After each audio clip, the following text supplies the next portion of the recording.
Chapter 25. Labors in Boston and Providence. Before I return to my revival record, in order to give some idea of the relation of things, I must dwell a little more upon the progress of the anti-slavery or abolition movement, not only at Oberlin but elsewhere as connected with my own labors.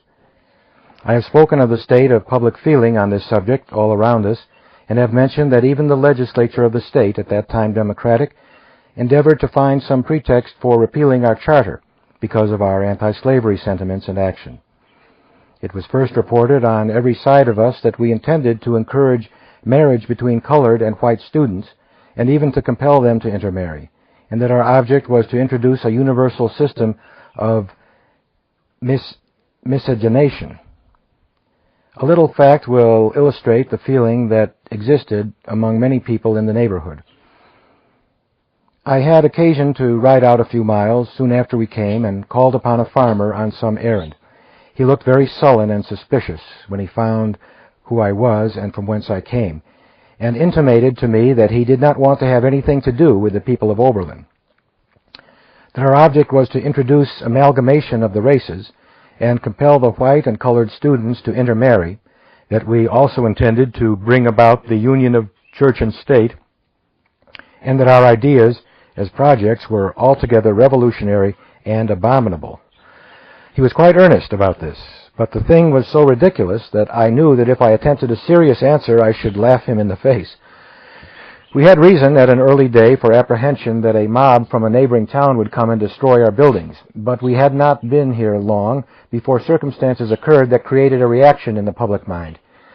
This place became one of the points on the Underground Railroad, as it has since been called, where escaped slaves on their way to Canada would take refuge for a day or two until the way was open for them to proceed.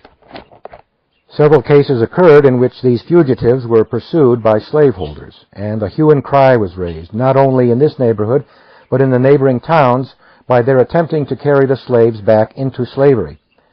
Slave catchers found no practical sympathy among the people, and scenes like these soon aroused public feeling in the towns around about and began to produce a reaction. It set the farmers and people around us to study more particularly into our aims and views, and our school soon became known and appreciated, and it has resulted in a state of universal confidence and good feeling between Oberlin and the surrounding region. In the meantime, the excitement on the subject of slavery was greatly agitating the eastern cities, as well as the West and the South. Our friend, Mr. Willard Sears of Boston, was braving a tempest of opposition there, and in order to open the way for a free discussion on that subject in Boston and for the establishment of religious worship, where a pulpit should be open to the free discussion of all great questions of reform, we had purchased the Marlborough Hotel on Washington Street and had connected with it a large chapel for public worship and for reform meetings that could not find an entrance anywhere else. This he had done at great expense. In 1842, I was strongly urged to go and occupy the Marlborough Chapel and preach for a few months. I went and began my labors and preached with all my might for 2 months. The Spirit of the Lord was immediately poured out, and there was a general agitation among the dry bones.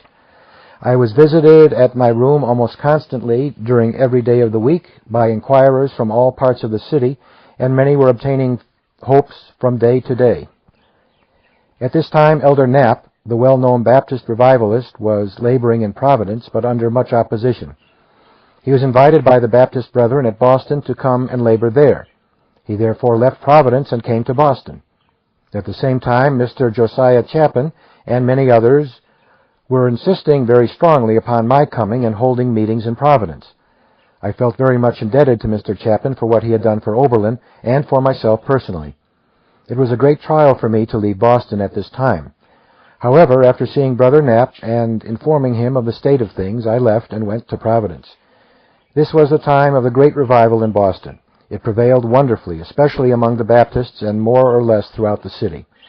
The Baptist ministers took hold with Brother Knapp, and many congregational brethren were greatly blessed, and the work was very extensive. In the meantime, I commenced my labors in Providence. The work began almost immediately, and the interest visibly increased from day to day. There were many striking cases of conversion. Among them was an elderly gentleman whose name I do not recollect. His father had been a judge of the Supreme Court in Massachusetts, if I am mistaken not, many years before. This old gentleman lived not far from the church where I was holding my meetings in High Street. After the work had gone on for some time, I observed a very venerable-looking gentleman come into meeting who paid very strict attention to the preaching. My friend, Mr. Chapin, immediately noticed him and informed me who he was and what his religious views were. He said he had never been in the habit of attending religious meetings, and he expressed a very great interest in the man and in the fact that he had been drawn out to meeting. I observed that he continued night after night to come, and could easily perceive, as I thought, that his mind was very much agitated and deeply interested on the question of religion. One evening, as I came to the close of my sermon, this venerable-looking man rose up and asked if he might address a few words to the people.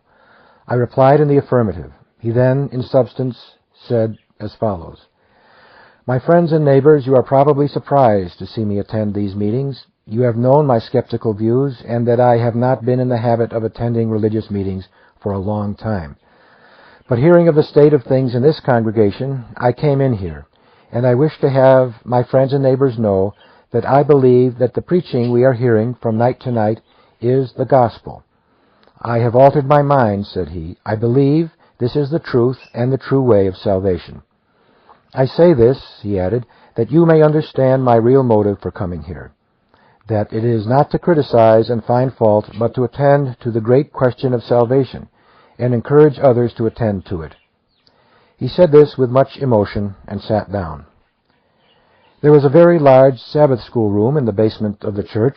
The number of inquirers had become too large, and the congregation too much crowded to call the inquirers forward, as I had done in some places, and I therefore requested them to go down, after the blessing was pronounced, to the lecture room below. The room was nearly as large as the whole audience room of the church, and would seat nearly as many, aside from the gallery. The work increased and spread in every part of the city, until the number of inquirers became so great, together with the young converts who were always ready to go below with them, as nearly or quite to fill that large room. From night to night, after preaching, that room would be filled with rejoicing young converts and trembling, inquiring sinners.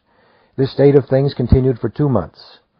I was then, as I thought, completely tired out, having labored incessantly for 4 months, 2 in Boston and 2 in Providence. Beside, the time of year had come, or nearly come, for the opening of our spring term in Oberlin. I therefore took my leave of Providence and started for home. There was one circumstance which occurred in Boston that I think it my duty to relate. A Unitarian woman had been converted in Boston who was an acquaintance of the Reverend Dr. C. Hearing of her conversion, Dr. C., as she informed me, sent for her to visit him, as he was in feeble health and could not well call on her. She complied with his request, and he wished her to tell him the exercises of her mind and her Christian experience and the circumstances of her conversion. She did so, and the doctor manifested a great interest in her change of mind, and inquired of her if she had anything that I had written and published that he could read. She told him that she had a little work of mine which had been published on the subject of sanctification. He borrowed it and told her that he would read it, and if she would call again in a week, he should be happy to have farther conversation with her. At the close of the week she returned for her book, and the doctor said, "I am very much interested in this book and in the views that are here set forth. I understand," says he, "that the Orthodox object to this view of sanctification as it is presented by Mr. Finney. But I cannot see, if Christ is divine and truly God, why this view should be objected to, nor can I see any inconsistency in holding this as a part of the Orthodox faith. Yet I should like to see Mr. Finney. Cannot you persuade him to call on me? For I cannot go and see him." She called at my lodgings, but I had left Boston for Providence. After an absence of 2 months, I was again in Boston, and this lady called immediately to see me, and gave me the information which I have related. But he had then gone into the country on account of his health. I greatly regretted not having an opportunity to see him. But he died shortly after, and of his subsequent religious history I know nothing. Nor can I vouch for the truth of what this lady said. She was manifestly honest in her communication, and I had no doubt that every word she told me was true. But she was a stranger to me, and I cannot recollect her name at this distance of time. The next time I met Dr. Beecher, Dr. C's name was mentioned, and I related to him this fact.